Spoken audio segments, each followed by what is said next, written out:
നമസ്കാരം. മലയാളി വാർത്തയിലേക്ക് സ്വാഗതം. അമേരിക്കൻ ദേശീയ സുരക്ഷാ ഉപദേഷ്ടാവ് ജാക്ക് സള്ളിവൻ ഇസ്രായേൽ സന്ദർശിക്കുകയാണ്. ഇസ്രായേൽ പ്രസിഡന്റ് ഐസക് ഹെർസോഗുമായി അദ്ദേഹം ടെൽ അവീവിൽ കൂടിക്കാഴ്ച നടത്തി. ഹമാസ് ഭീകര സംഘടന ഗാസയിൽ തടവിലാക്കിയ 100 ബന്ദികളെ തിരികെ കൊണ്ടുവരാനുള്ള ശ്രമങ്ങളെക്കുറിച്ചും മേഖലയിൽ സംഭവിക്കുന്ന നാടകീയമായ മാറ്റങ്ങളെക്കുറിച്ചും ഇരു നേതാക്കളും ചർച്ച ചെയ്തു. അതേസമയം ഗാസയിൽ ഇസ്രായേൽ വ്യോമാക്രമണം തുടരുകയാണ്. കഴിഞ്ഞ ദിവസം 35 പേർ കൂടി ആക്രമണത്തിൽ കൊല്ലപ്പെട്ടിരിക്കുന്നു എന്ന വിവരമാണ് പുറത്തുവരുന്നത്.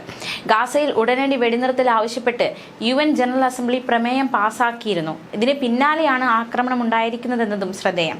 സ്ത്രീകളും കുട്ടികളും അടക്കം 35 പേരോളം വ്യോമാക്രമണത്തിൽ കൊല്ലപ്പെട്ടതായിട്ടാണ് റിപ്പോർട്ടുകൾ പുറത്തുവരുന്നത്. മധ്യ ഗാസയിലുള്ള അഭയാർത്ഥി ക്യാമ്പിന് നേരെയും കനത്ത വ്യോമാക്രമണമാണ് ഉണ്ടായത്. ഒരു ബ്ലോക്ക് മുഴുവനും ബോംബിങ്ങിൽ തകരുന്ന സാഹചര്യത്തിലേക്ക് കാര്യങ്ങളെത്തി. ക്യാമ്പിലെ ഒരു വീട്ടിൽ മാത്രം 15 പേരാണ് കൊല്ലപ്പെട്ടത്. തെക്കൻ ഗാസയിലെ റാഫയിൽ 13 പേർ കൊല്ലപ്പെട്ടു. 84-ലധികം പേർക്ക് ഗുരുതരമായി പരിക്കേറ്റു. നിരവധി പേരെ കാണാതായി.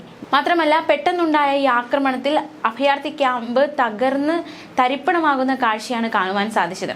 ആശുപത്രികളിൽ പരിക്കേറ്റവരെ കൊണ്ട് നിറഞ്ഞു. രക്ഷാപ്രവർത്തനം തുടരുകയാണ്. കെട്ടിടാവശിഷ്ടങ്ങൾക്കിടയിൽ ഇനിയും ആളുകൾ കുടുങ്ങിക്കിടക്കുന്നുണ്ട് എന്നാണ് വിവരം. മാത്രമല്ല, മരണസംഖ്യ ഇനിയും ഉയരാൻ സാധ്യതയുണ്ട് എന്നും റിപ്പോർട്ടുകൾ പുറത്തുവരികയാണ്. അതേസമയം ഗാസയിൽ നിരുപാധിക അടിയന്തര വെടിനിർത്തൽ ആവശ്യപ്പെട്ട് UN ജനറൽ അസംബ്ലി പ്രമേയം പാസാക്കി. ഇന്ത്യയടക്കം 158 രാജ്യങ്ങൾ പ്രമേയത്തെ പിന്തുണച്ചു. ഇസ്രായേലും US അടക്കം 8 രാജ്യങ്ങൾ പ്രമേയത്തെ എതിർത്തു. 13 രാജ്യങ്ങൾ പ്രമേയത്തിൽ നിന്നും വിട്ടുനിന്നു. എന്തായാലും ഈ പ്രമേയം പാസാക്കിയതിന് പിന്നാലെയും ഗാസയിൽ വ്യോമാക്രമണം ഇസ്രായേൽ നടത്തി എന്നത് വിമർശന വിധേയമാകുന്നുണ്ട്.